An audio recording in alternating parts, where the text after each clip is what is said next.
মই মাজুলীবাসী ৰাইজৰ ওচৰত দিব খুজিছো।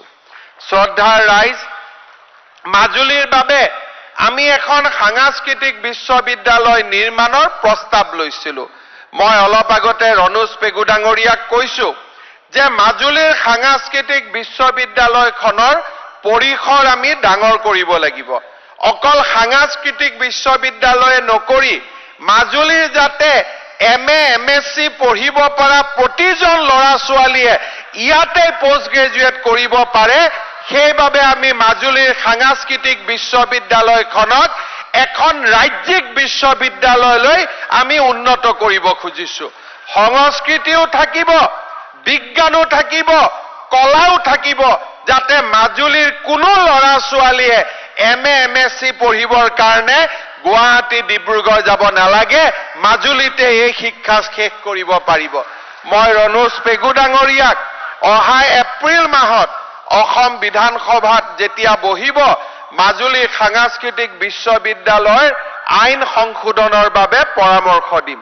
তাৰ সমান্তৰালভাৱে আজি প্ৰথম পৰ্যায়ত মাজুলীৰ সাংস্কৃতিক বিশ্ববিদ্যালয় নিৰ্মাণৰ বাবে আমি 51 কোটি টকাৰ এটা আঁচনি আৰম্ভ কৰিছো।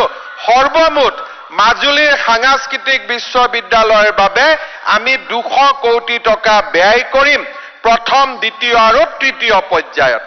শ্ৰদ্ধা ৰাইজ, মাজুলীৰ প্ৰাথমিক বিদ্যালয়ত পঢ়া ল'ৰা ছোৱালী আমি গুৱাহাটীত মোৰ সমষ্টিত আমি এটা জাগাত মধ্যাহ্ন আহাৰ ভোজন আমি প্ৰস্তুত কৰো আৰু গাড়ী দি বিদ্যালয়বিলাকলৈকে আমি লৈ যাওঁ।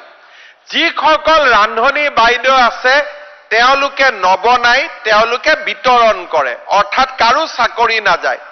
অক্ষয় পাত্ৰ ফাউণ্ডেশ্যনৰ লগত জালুকবাৰী সমষ্টিত আজি 8 বছৰ জুৰি এই আঁচনি মই চলাই আছিলো। যোৰহাটত অলপতে এই আঁচনিৰ শুভ উদ্বোধন কৰিছো।